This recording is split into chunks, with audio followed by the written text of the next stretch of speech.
From New York, this is Democracy Now!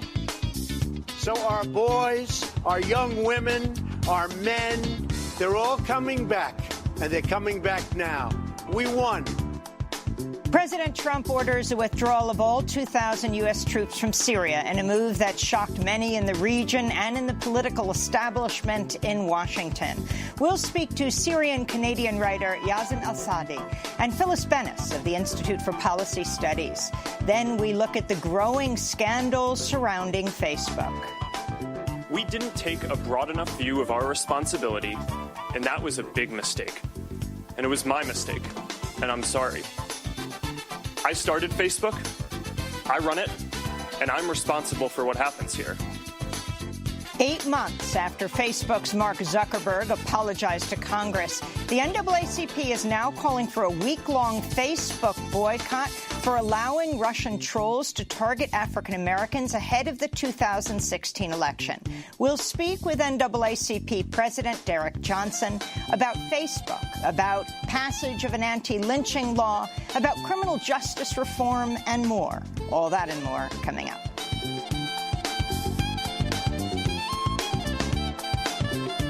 Welcome to Democracy Now!, democracynow.org, the War and Peace Report. I'm Amy Goodman. On Wednesday, President Trump ordered the withdrawal of all 2,000 U.S. troops in Syria in a move that surprised many in Washington and around the world. We've been fighting for a long time in Syria. I've been president for almost 2 years, and we've really stepped it up. And we have won against ISIS. We've beaten them, and we've beaten them badly. We've taken back the land. And now it's time for our troops to come back home. Trump ordered the withdrawal by tweet, despite opposition from within the White House. In September, Trump's national security advisor, John Bolton, had said U.S. troops would stay in Syria until Iranian troops and its proxy forces leave. While Trump claims ISIS has been defeated, a report by the United Nations in August found up to 30,000 ISIS fighters remain in Iraq and Syria. President Trump's move has been praised by some in the American peace movement and some progressive lawmakers, as well as anti-interventionist Republicans, including Senator Rand Paul and Mike Lee. But other Republican lawmakers have openly criticized Trump. His ally, Senator Lindsey Graham, said, quote, an American withdrawal at this time would be a big win for ISIS, Iran, Bashar al-Assad of Syria, and Russia. In addition to the fight against ISIS, Syria remains the center of multiple proxy wars involving the United States, Russia, Iran, Turkey, Saudi Arabia, Israel, and other nations. We'll have more on Trump's decision and the situation in Syria after headlines. The Senate passed a last-minute stopgap spending bill last Wednesday in an effort to avert a possible government shutdown Friday. The measure would keep the government open until February and does not include funding for Trump's $5 billion border wall. Last week, Trump declared he would be proud to shut down the government over border wall funding during a contentious public meeting with Democratic leaders. The measure will now have to pass through the House before arriving at President Trump's desk. It's unclear whether he'll sign it. On Wednesday, Trump appeared to back off the border wall funding provision, tweeting, Mexico's paying indirectly for the wall through the new USMCA, the replacement for NAFTA, far more money coming to the U.S. because of the tremendous dangers at the border, including large-scale criminal and drug inflow. The United States military will build the wall, he said. The Wall Street Journal is reporting William Barr, President Trump's nominee to be the next Attorney General, sent an unsolicited memo to Deputy Attorney General Rod Rosenstein in June, criticizing Special Counsel Robert Mueller's ongoing Russia investigation. According to the report, Barr wrote in the memo, Mueller should not be permitted to demand that the president submit to interrogation about alleged obstruction, unquote. If confirmed, Barr will oversee Mueller's investigation. CNN revealed Wednesday President Trump signed a letter of intent during negotiations on the proposed Trump Tower Moscow, despite his lawyer Rudy Giuliani claiming just days ago Trump never signed such a document. The letter is dated October 28, 2015. Last month, Trump's former personal lawyer, Michael Cohen, said he lied to Congress about the timing of the Trump Tower plans in an attempt to be consistent with Trump's political messaging that the campaign had no ties to Russia. Cohen Slattern was sentenced to 3 years in prison last week. In Washington, D.C., former Blackwater mercenary Nicholas Slattern was found guilty of first-degree murder Wednesday for his role in the 2007 Nisour Square massacre in central Baghdad, Iraq. On September 16, 2007, Blackwater contractors killed 17 civilians after opening fire with machine guns and grenades on a crowded public space. Slattern was convicted of killing 19-year-old Ahmed Haytham Ahmed al-Rubiya, a medical student. Slattern had previously been found guilty in 2014, but the verdict was thrown out on appeal last year. 3 other Blackwater guards charged in the case are awaiting resentencing after their 30-year sentences were vacated. The D.C. Attorney General has sued Facebook for allowing outside companies, including political consulting firm Cambridge Analytica, to access user data and misleading users on the privacy of their data. In more news about Facebook, the social networking giant has temporarily blocked the account of Yair Netanyahu, the son of Israeli Prime Minister Benjamin Netanyahu, over hate speech. Earlier this month, Yair Netanyahu posted multiple racist posts calling Palestinians monsters and saying he wished there were no Muslims in Israel, claiming Muslims are terrorists. In Britain, tensions are continuing to mount among leadership as the spectre of a no-deal Brexit looms. This is leader of the opposition Labour Party, Jeremy Corbyn, during a parliamentary session Wednesday. The Prime Minister has plunged this country into a national crisis. She refused Parliament the right to vote on her Brexit deal. She said that she did that to seek further assurances. She failed. She's now claiming that she is still seeking further assurances, while all the time running down the clock on the alternatives. So can the Prime Minister explain to us when the European Council will meet to approve the changes that they have already ruled out? Meanwhile, Britain and the European Commission say they're preparing for the possibility of a no-deal Brexit, which many fear will severely disrupt trade, travel, and the flow of essential goods, including food and medicine. Britain's currently scheduled to exit the European Union March 29th. In Tijuana, Mexico, 2 Honduran teenagers who traveled to the U.S.-Mexico border with the migrant caravan have been killed. The teenage boys, believed to be aged 16 and 17, were reportedly strangled and stabbed after leaving the migrant youth shelter where they were staying. 2 men and 1 woman have been arrested and charged in the case, according to local authorities. And more news from the border.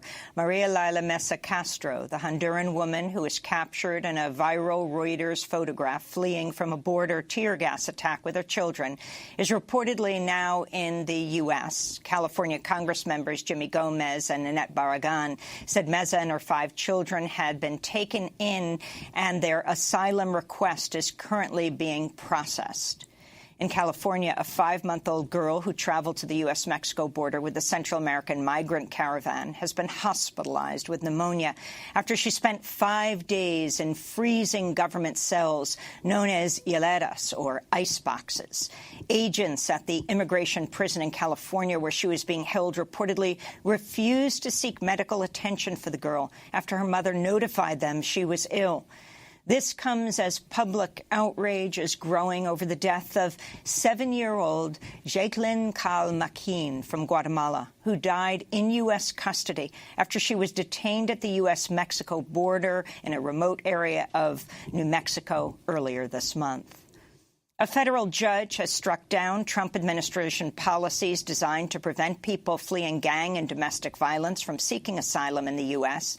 The Wednesday ruling came in a lawsuit filed by the ACLU and the Center for Gender and Refugee Studies, representing 12 adults and minors who were denied asylum under the new government rules. U.S. District Court Judge Emmett Sullivan, who called the Trump administration policies arbitrary, capricious, and in violation of the immigration laws, ordered any deported plaintiffs in the case be returned to the U.S. Earlier this week, Judge Sullivan delayed sentencing for former National Security Advisor Michael Flynn and told him in his courtroom, "You sold your country out." In more immigration news, the Trump administration's easing the requirements for sponsoring migrant children in government custody. Sponsors are most commonly relatives of unaccompanied children who are able to take them into their care. The Department of Health and Human Services announced it will no longer require a full background check on all members of a potential sponsor's household, which draws out the process significantly. In September, ICE confirmed it was arresting potential sponsors for possible immigration violations. Recently revealed data showed Immigration and Customs Enforcement, or ICE, has arrested 170 people since July. A reported 15,000 immigrant children are currently being held in government custody, a record high. The Department of Agriculture is proposing a new rule making it more difficult for low-income Americans to receive federal assistance from the Supplemental Nutrition Assistance Program, known as SNAP. The proposed rule limits states' ability to issue waivers on employment requirements before people are deemed eligible for food assistance. In legal news, a Colorado appeals court dismissed 83 complaints against Supreme Court Justice Brett Kavanaugh. One of the ethics complaints alleged Kavanaugh lied under oath to the Senate during the confirmation proceedings. The judicial panel said they do not have the authority to take action on the complaints, which relate to events before his confirmation as a Supreme Court justice, because his seat on the Supreme Court bench excludes him from the judiciary's misconduct rules. The New York Times is reporting hackers accessed diplomatic European Union cables for years. A trove of hacked documents reveal concerns over Trump and his relationship with world leaders, the fate of the Iran nuclear deal, and fears of Russia annexed Crimea turning into a nuclear hot zone. Other major international institutions, including the United Nations, were also reportedly targeted in the widespread cyber attack. Cyber experts say the attack was perpetrated by Chinese hackers linked to the Chinese government. The New York Times is reporting that Democratic operatives employed covert methods borrowed from Russian cyber agents on Facebook and Twitter in an attempt to sway last year's special Senate election in Alabama. The Democratic operatives admitted to using false flag operations to make it look like Russian bots were helping Republican Roy Moore's campaign. Democrat Doug Jones narrowly beat out Moore in a historically conservative state after Moore came under intense fire as at least 9 women accused him of sexually harassing or assaulting them when they were teenagers. The U.S. Senate has unanimously approved a bill to make lynching a federal crime. Newly elected Mississippi Republican Senator Cindy Hyde-Smith presided over the vote. Last month, Hyde-Smith came under fire after she made the campaign-stop remark, "If he invited me to a public hanging, I'd be on the front row." She was referring to a supporter. In Illinois, a new report by the Attorney General finds nearly 700 Catholic priests have been accused of sexually abusing minors, but the church withheld the identity of at least 500 of the alleged sexual predators. The report reveals a pattern of discrediting survivors and neglecting to investigate allegations. The report's the latest shockwave in the ongoing sexual abuse crisis in the Catholic Church. Earlier this month, an American Catholic priest, Kenneth Hendricks, was charged with sexually abusing at least 10 young boys in the Philippines. Meanwhile, in Los Angeles, Bishop Alexander Salazar has resigned following revelations of sexual abuse against a child stemming from the 1990s. The Los Angeles Archdiocese was reportedly aware of the allegation as early as 2005.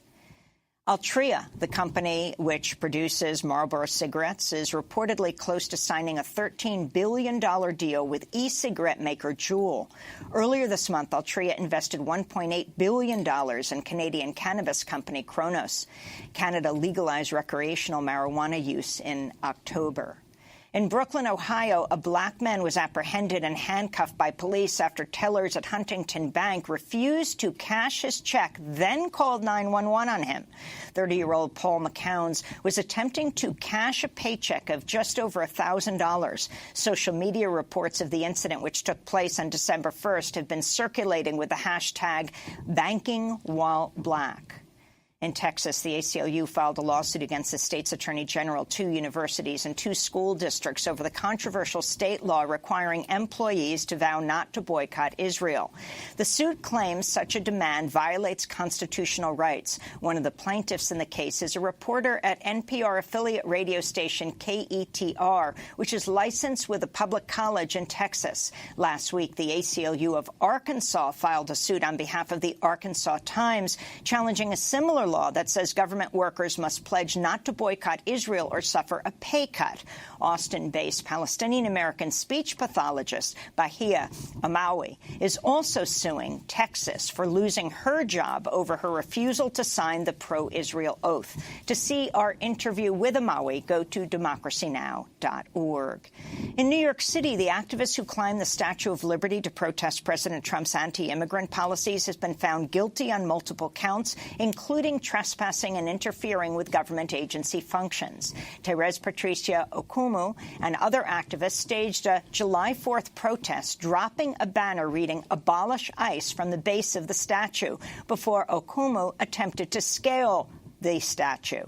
Okumu, wearing a dress with the words "Seeking asylum is not a crime" written on it, addressed supporters outside the courthouse on Monday. Really happy with the outcome because we are still talking about the children in these concentration camps.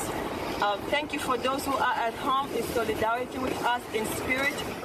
And those are some of the headlines. This is Democracy Now!, democracynow.org, The War and Peace Report. I'm Amy Goodman. And I'm Nermeen Sheikh. Welcome to our listeners and viewers around the country and around the world. We begin today's show looking at Syria. On Wednesday, President Trump ordered the withdrawal of all 2,000 U.S. troops in Syria in a move that surprised many in Washington and around the world. Trump tweeted, quote, "We have defeated ISIS in Syria, my only reason for being there during the Trump presidency." He later posted a video on Twitter explaining the move. We've been fighting for a long time in Syria. I've been president for almost 2 years, and we've really stepped it up. And we have won against ISIS. We've beaten them, and we've beaten them badly. We've taken back the land, and now it's time for our troops to come back home. President Trump ordered the withdrawal despite opposition from within the White House. In September, Trump's national security advisor, John Bolton, said U.S. troops would stay in Syria until Iranian troops and its proxy forces leave. While Trump claims ISIS has been defeated, a report by the United Nations in August found up to 30,000 ISIS fighters remain in Iraq and Syria. President Trump's move has been praised by some in the American peace movement and some progressive lawmakers, as well as anti-interventionist Republicans, including Senator Rand Paul and Mike Lee. But other Republican lawmakers have openly criticized Trump, like his ally, Senator Lindsey Graham, who said an American withdrawal at this time would be a big win for ISIS, Iran, Bashar al-Assad of Syria, and Russia, unquote.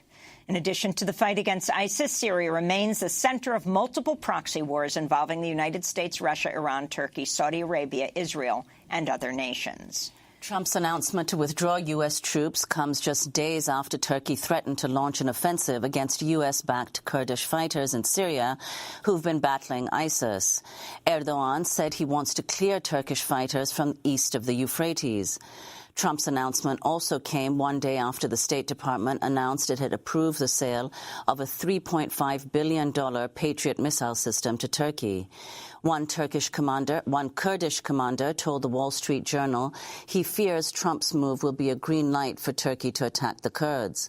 Meanwhile, the Kurdish-led Syrian Democratic Forces criticized the U.S. withdrawal, saying it could lead to ISIS rebuilding itself.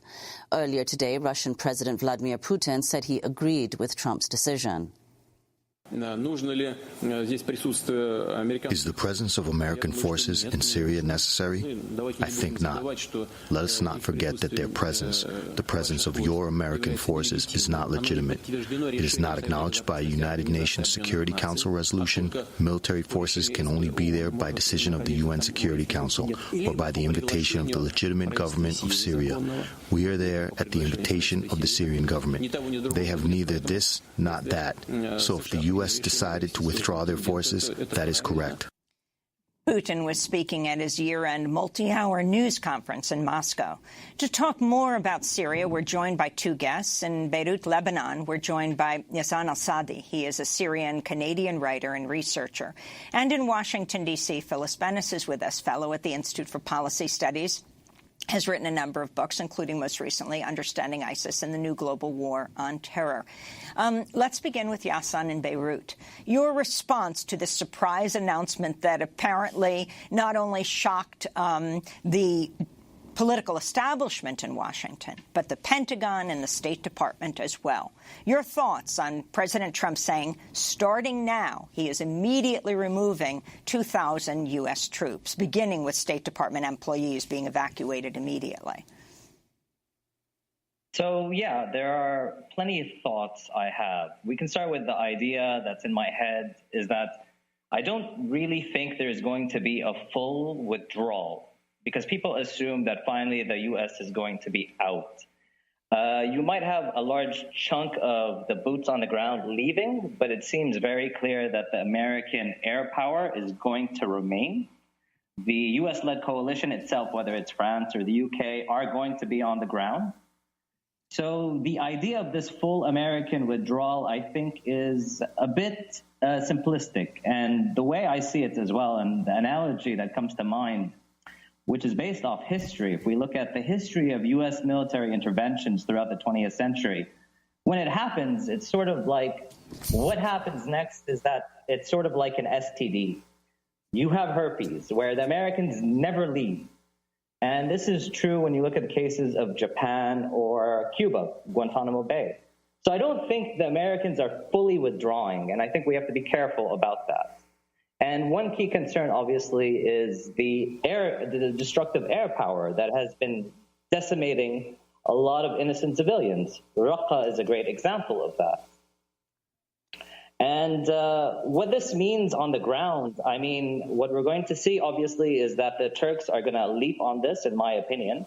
They're definitely going to use that opening to push forward in Manbij, east of the Euphrates, and you're going to have an increase of violence there.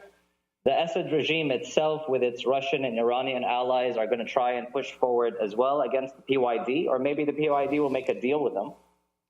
But I think the situation isn't really going to be better. This doesn't mean that the U.S. Soldiers should remain. I'm fully against any presence of the U.S. soldiers, just like I'm fully against the presence of the Russian soldiers. And I like how Putin talks about a legitimate government determining the presence, but I don't think Assad is legitimate.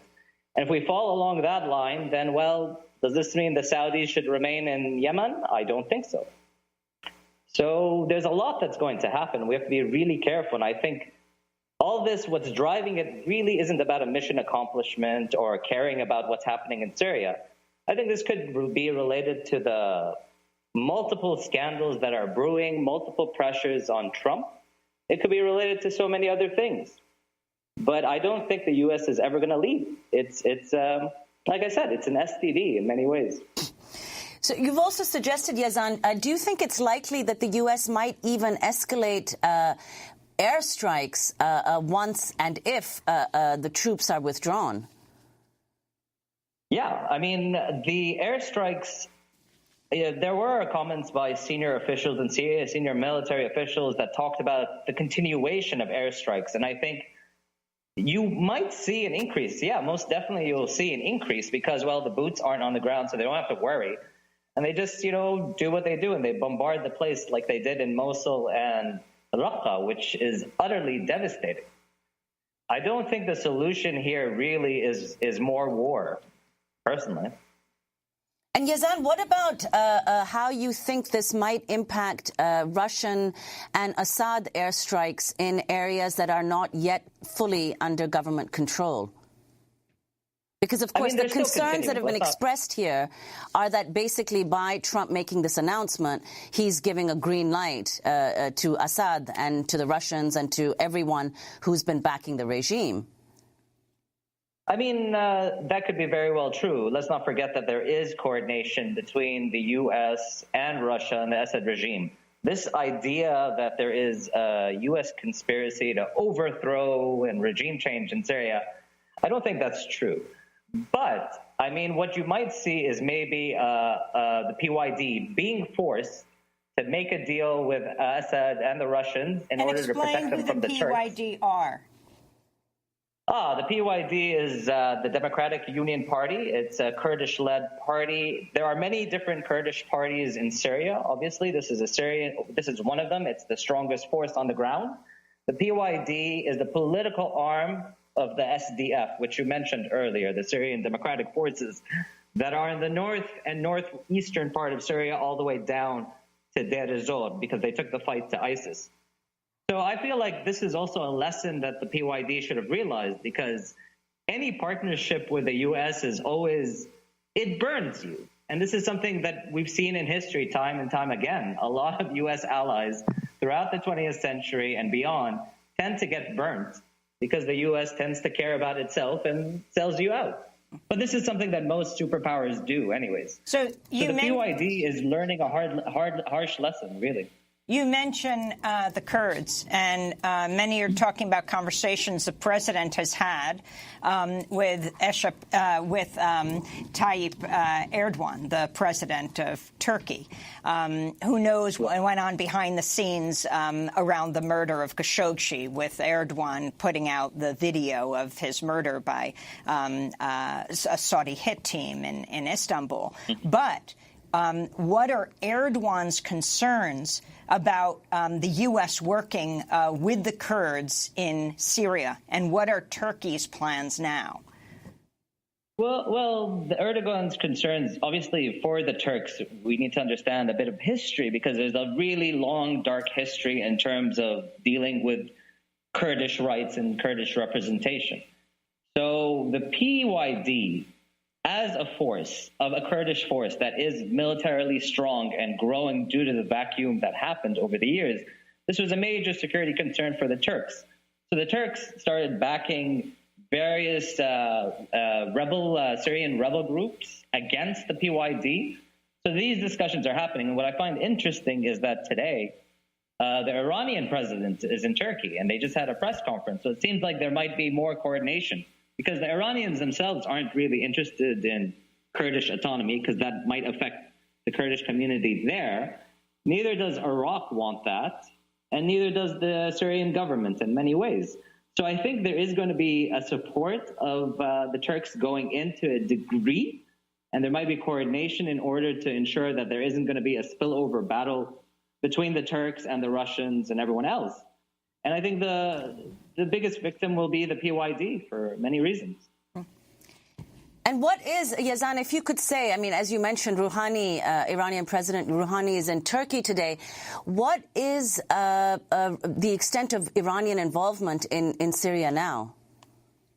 I mean, the Iranian involvement is been a long, long time. I mean, the relationship was built during the 1980s. The Syrian regime was the only, I think, one of the few Arab governments, or the only one, that really supported Iran during the Iran-Iraq war.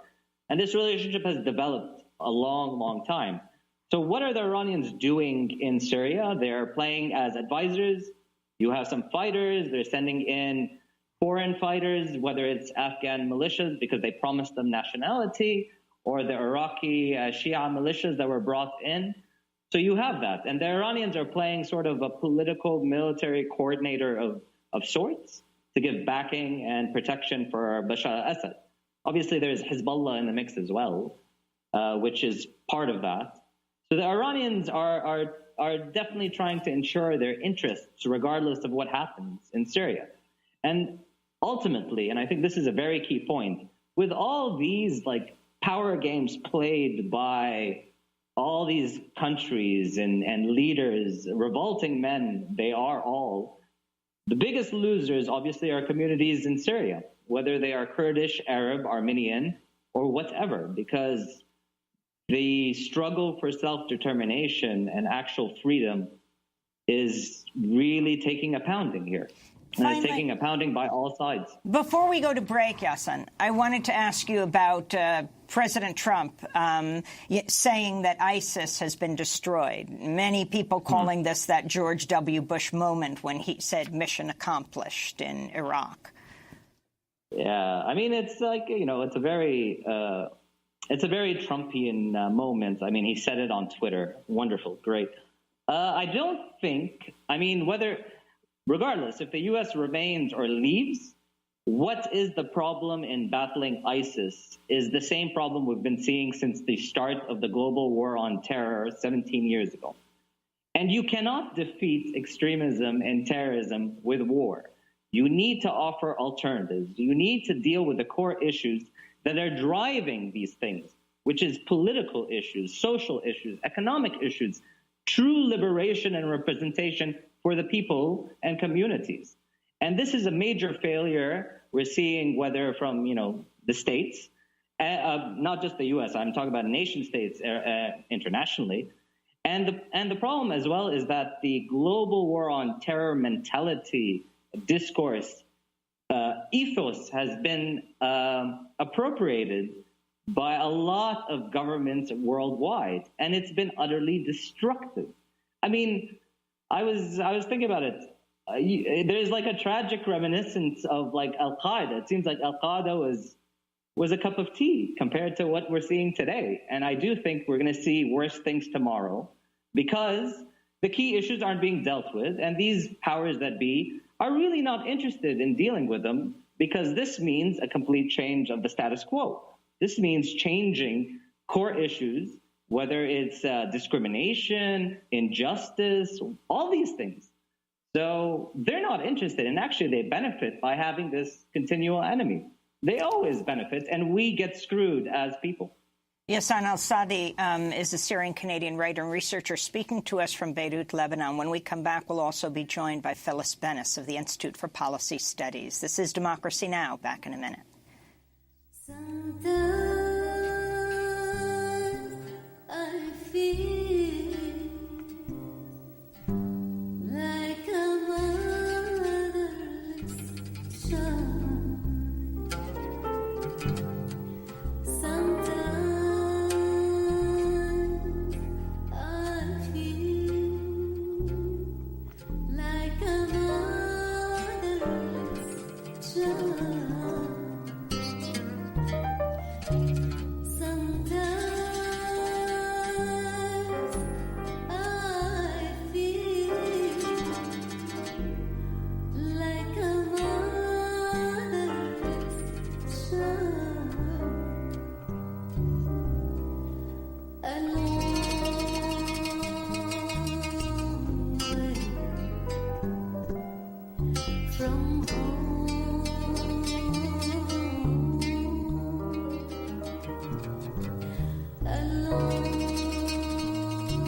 Motherless Child by the Syrian musician Ghaida. This is Democracy Now! I'm Amy Goodman with Nermeen Sheikh. Just before we went to air this morning, President Trump issued a number of tweets about Syria. He wrote, quote, "Getting out of Syria was no surprise. I've been campaigning on it for years, and 6 months ago, when I very publicly wanted to do it, I agreed to stay longer. Russia, Iran, Syria, and others are the local enemy of ISIS. We were doing their work. Time to come home and rebuild. #MAGA. Does the USA want to be the policeman of the Middle East, getting nothing but spending precious lives and trillions of dollars protecting others who, in almost all cases, do not appreciate what we're doing? Do we want to be there forever? Time for others to finally fight. Russia, Iran, Syria, and many others are not happy about the U.S. leaving, despite what the fake news says, because now they will have to fight ISIS and others who they hate without us. I'm building by far the most powerful military in the world. ISIS hits us, they're doomed." Those are the words of President Trump this morning. I want into the conversation Phyllis Bennis, fellow at the Institute for Policy Studies. She's written a number of books, including Understanding ISIS and the New Global War on Terror. So the question is, has ISIS been defeated? And whether or not it has, should the U.S. stay in Syria? Across the political spectrum and the political establishment, mainly the Democrats and Republicans in the Senate, are attacking President Trump, especially his Republican allies. There are a number of anti-interventionists and people in the peace movement who are actually saying this is a good idea. Phyllis Bennis, your thoughts? Well, I think the answer to your questions, Amy, is no and no. No, ISIS has not been, quote, defeated, and no, the U.S. should not remain in Syria militarily. I think that the notion of a military defeat of terrorism, we know this is, if we want to talk about fake news, that's been the classic piece of fake news for the last number of years in the so-called global war on terror. You cannot defeat terrorism, as Yazan said, militarily. Terrorism is a phenomenon that emerges out of social and economic and national and all kinds of crises in all kinds of countries. And stopping it doesn't mean playing whack-a-mole with your military, slapping them down here and they rise up again there, and slapping them down there and they rise again there. That's precisely what will happen again. It's fascinating to hear these tweets from Trump claiming, on the one hand, we've defeated ISIS and that's why we're coming out, at the same time saying, well, ISIS hasn't been defeated, but we're going to leave it to the people in, whether it's Syria, whether it's Russia, whether it's Iran, it'll be their job to wipe them out. Where you look at the distinctions between what the various presidents have said is the reason for U.S. troops being in Syria in the first place, we're there to go after ISIS.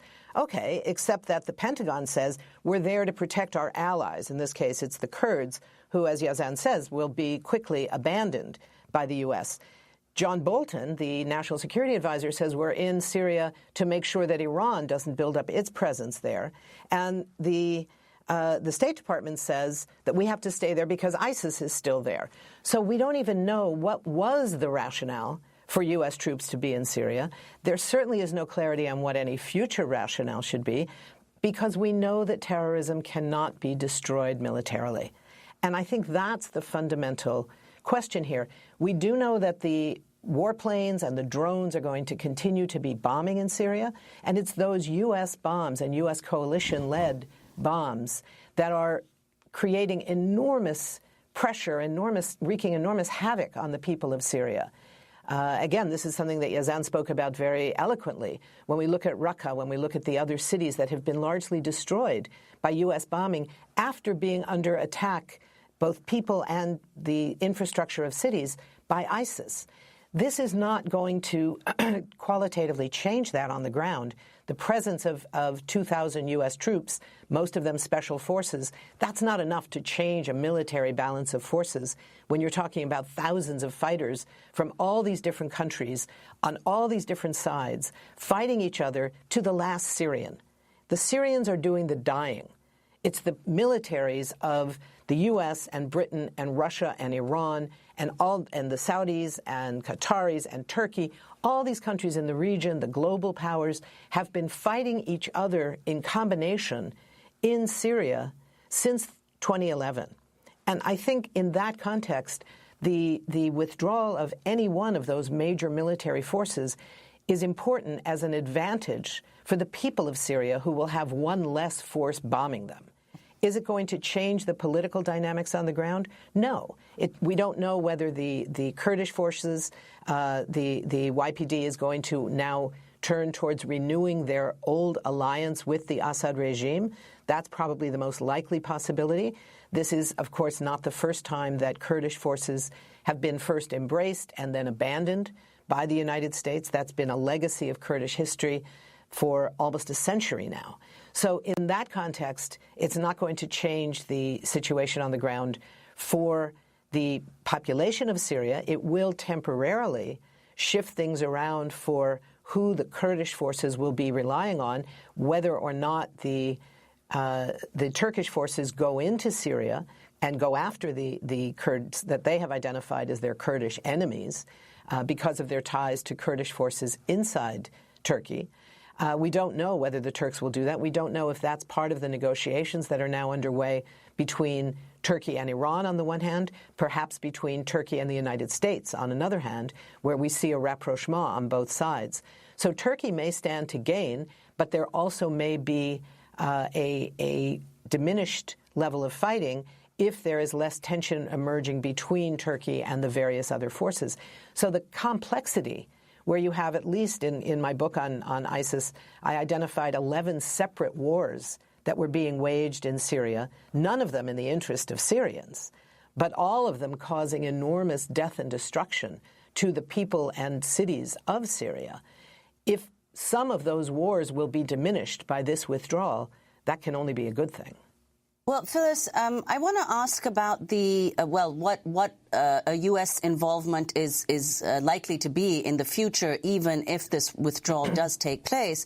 I mean, Trump's announcement was a radical departure from comments that his own administration senior officials had been making, including National Security Advisor John Bolton, but also Trump's special envoy for the Global Coalition to Defeat the Islamic State, Brett McCurk, just last week in a press conference said that U.S. troops were going to be in Syria for the foreseeable future. Right. And James Jeffries, the political envoy... We're going to go to that clip of McGurk. The military mission is the enduring defeat of ISIS. We have obviously learned a lot of lessons in the past, so we know that once the physical space is defeated, we can't just pick up and leave. So we're prepared to make sure that we do all we can to ensure this is enduring. Areas that we have cleared of ISIS, they have not returned or actually seized physical space. There's clandestine cells. Nobody is saying that they are going to disappear. Nobody's that naive. So we want to stay on the ground to make sure that stability can be maintained in these areas. I think it's fair to say Americans will remain on the ground after the physical defeat of the caliphate until we have the pieces in place to ensure that that defeat is enduring. So, Phyllis Bennis, that's Brett McCurk's speaking just last week. Now, do you think, first of all, that U.S. military strikes, as Yazan said earlier, that those strikes are not only likely to continue but might even intensify, so in a certain sense there will be continuity in U.S. policy there, and that this was just a symbolic gesture on Trump's part? I think that's largely true. I think that the politics of it, as we get into the Christmas holiday period, when Trump has been under fire for saying that he's leaving the White House for 2.5 weeks to go play golf, and others have said, why aren't you going around the world to visit U.S. troops that are in harm's way? He's not doing that. This may be his effort to undermine those attackers. But I think what is clear is that U.S. military engagement is not fully ending here. The bombing is going to continue. It may well escalate. We should be clear that the involvement of the United States militarily in Syria was never aimed at protecting Syrians. If it were the goal of those troops to protect Syrian lives would have been protected also by allowing them to come to the United States as refugees. And we know how well that worked. With the Muslim ban, Syrians were among the hardest hit of refugees around the world, desperate to escape certain death in their towns and cities, partly caused by United States and its U.S.-backed forces, partly caused by other forces. And the refusal of the United States to allow Syrians to enter as refugees is one more example, if we needed any, about the fact that the U.S. engagement militarily has never been about protecting Syrians. So if there is an escalation in the air war in Syria, the U.S. air war in Syria, it will be without any regard to the impact that will have on Syrian lives. And then just the chaos now in Washington. You have Republican Senator Bob Corker saying he was stunned by Trump's, quote, precipitous decision to withdraw U.S. troops from Syria. He's the chair, of course, of the Senate Foreign Relations Committee. This is what he said. We are about 6 or 8 weeks away in Syria from really getting to the next threshold there. And we've got allies around the world that have been with us all this time, have been fighting with us. There's probably 50 or 60 countries that have been involved in some form or fashion. To my knowledge, we didn't even communicate with them that this morning we were going to make this announcement. It's caught everybody off guard. I know that I doubt there's anybody in the Republican caucus in the Senate that just isn't stunned by this precipitous decision that just like you woke up in the morning and made it. So Republican Senator Bob Corker went to the White House to meet with Trump. That was canceled. Reporters being sent to the Pentagon and the State Department, which canceled its briefing by the White House. And then both of those places were just saying, no, you have to ask the White House, because apparently both of them were surprised by this. If Trump is doing this because of the something like 17 investigations of him and he's feeling very under siege, do you see as these investigations encircle him and as he feels more targeted, will he be pulling troops out from many other places in the world? I think that that's unlikely, given that he sees what the result is politically to his move here. He's not getting embraced by those. He is getting a certain distraction, and that was undoubtedly at least part of his thinking in pulling this off. It's got to be a question whether this is even going to happen. I don't think even this commander-in-chief has ever issued an order to the military by tweet. Now, whether there was another order given, we don't even know that. The Pentagon has simply said, as of now, we are continuing to cooperate with our colleagues in the coalition. Now, we know about how the U.S. deals with their so-called coalitions. We want to thank Phyllis Bennis for joining us and end with the comments of Ro Khanna. Ro Khanna is the Silicon Valley Congress member who tweeted yesterday, the withdrawal of troops from Syria is a good first step toward ending our foreign policy of interventionism, but we also need to end U.S. support for Saudi Arabia and Yemen, withdraw our troops from Afghanistan, repeal the 2001 authorization for use of military force, he tweeted. We want to thank Phyllis Bennis of the Institute for Policy Studies and Yazan Asadi, Syrian-Canadian writer and researcher. When we come back, we're going to Jackson, Mississippi, to talk with Derek Johnson, the head of the NAACP, why they're staging a boycott of Facebook for a week. Stay with us.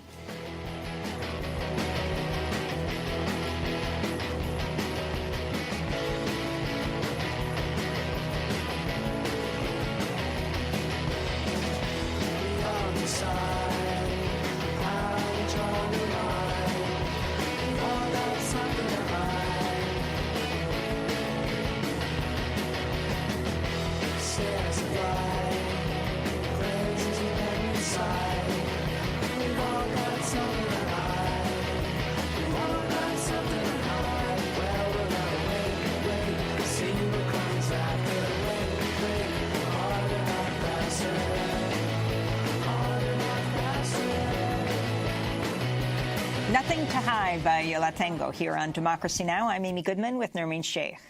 We turn now to new revelations that Russian trolls targeted African Americans on social media in an effort to influence the vote ahead of the 2016 election. A pair of bipartisan reports published by the Senate Intelligence Committee Monday claim the Russian government focused on African Americans in its efforts to suppress the turnout of voters likely to cast ballots for Hillary Clinton, spreading fake news and sowing discord in the run-up to the election. The disinformation effort was conducted by the Russian state-supported Internet Research Agency, or IRA. The IRA cultivated black audiences and recruited African Americans as assets on Facebook and Instagram. In response, the NAACP has launched a one-week digital boycott of Facebook, demanding the social media giant be held responsible for allowing the disinformation campaign. The civil rights group says Facebook has a history of data breaches that unfairly target users of color. The NAACP has also returned a recent donation it received from Facebook in protest. The boycott comes as the New York Times reports Facebook gave intrusive access to users' personal data to dozens of other Silicon Valley companies, exempting them from Facebook's privacy rules, even as it misled its users into thinking their data was protected. The Times investigation found companies like Microsoft, Spotify, Netflix, Amazon were given access to far more Facebook users' data than even Cambridge Analytica, the British PR firm that collected the data of 87 million Americans in a bid to sway the 2016 presidential election for Donald Trump. The data sharing appeared to violate terms of a 2011 consent agreement with the Federal Trade Commission on user privacy. For more, we're joined by the president and CEO of the NAACP, Derek Johnson. Welcome to Democracy Now! It's great to have you with us. Talk about the digital boycott you've launched. Well, good morning, and thank you for having me on your show. The NAACP, after reviewing several incidents over the past year, we became concerned with Facebook's lack of responsiveness. We've seen a pattern of deny and delay. They've hired an outside PR firm to do opposition research on African-American groups and individuals. They have a corporate culture which allows them to target African-Americans in an effort to subvert democracy and suppress the vote. We have long had concerns with the lack of corporate diversity in their C-suite and on the board. And all of these things have come together for us to say we must take action so they can really own up to their responsibility and remedy some of the harm and damages they've committed against the African-American community. Well, Derek Johnson, could you say what you think, what have been the effects of Facebook allowing this kind of thing to happen? I mean, what kind of influence did they actually have? Well, you think about African-American usage of Facebook, we over-index with that tool. And if they have allowed the personal data of individuals to be utilized by a foreign nation in an attempt to subvert democracy, but most importantly, the festering racial intolerance and hate that we've seen over the last 2 years, if their platform was a part of creating this environment, they must make the necessary modifications and begin to remedy those problems. In addition to that, there are pending lawsuits against Facebook because they've also allowed their tool to be used to discriminate in terms of housing purchases, and other consumerism opportunities for African Americans are being excluded as a result of their platform. There's a lot wrong with Facebook today. Facebook just announced an update in the progress of its civil rights audit and said that the NAACP is one of the organizations it consulted. Can you talk about this and also your call, the NAACP's call for Mark Zuckerberg and Sheryl Sandberg to step down from the board of Facebook? Well, we've asked our members, and as an organization, we've also logged off Facebook as a sign of protest. We did that because we began to realize that Facebook really has not taken any immediate steps and see the concern of the African-American community and Americans in general. Anytime you allow such data breaches or you're providing openly private information to other companies without permission of users, that's a problem. And so we've asked our supporters, our members, and our partner organizations to log off as a show of solidarity and protest. Can you talk about what you understand happened, how the Black community was targeted? So, first of all, anytime you have a corporation like Facebook, who hire an outside PR firm, and that PR firm began to do opposition research targeted at African-American groups and individuals, that's a corporate cultural problem. Secondly, we over-index, and anytime they did not prevent a foreign nation to use the platform, targeting individuals using issues of racial hate or division, specifically around African Americans' long-standing issues in this country, that's a problem. Anytime you have a set of employees who lack the cultural sensibilities or understanding the uniqueness of the African American experience, and they are able to create false equivalencies between conservative views and civil rights issues, that's a problem. All of these things together create a real dynamic for Facebook that they must confront, or NAACP and other groups like us will begin to push even further to say this platform is not healthy for African Americans, this platform is not healthy for our democracy. Well, I want to go to Facebook CEO Mark Zuckerberg speaking during a press call last month, during which he dismissed claims that Facebook ignored Russia's election meddling or undermined investigations. I've said many times before that we were too slow to spot Russian interference, too slow to understand it, and too slow to get on top of it. And we certainly stumbled along the way. But to suggest that we weren't interested in knowing the truth, or that we wanted to hide what we knew, or that we tried to prevent investigations is simply untrue. So, Derek Johnson, that's Mark Zuckerberg. Do you agree that it was what Facebook is guilty of is a crime of omission, not of commission? In other words, that they did nothing to prevent, that they were slow to spot what was happening, but they did not in any way obstruct an investigation once they knew?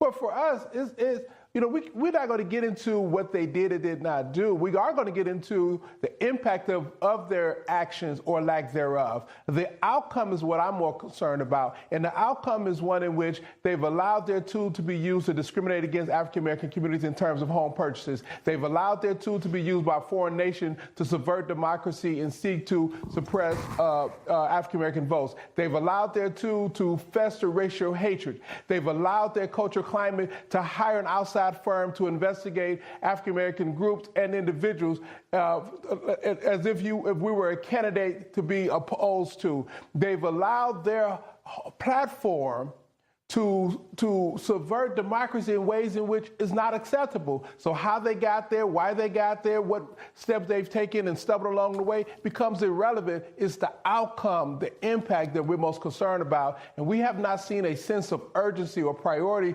by Facebook to remedy the harms they've created.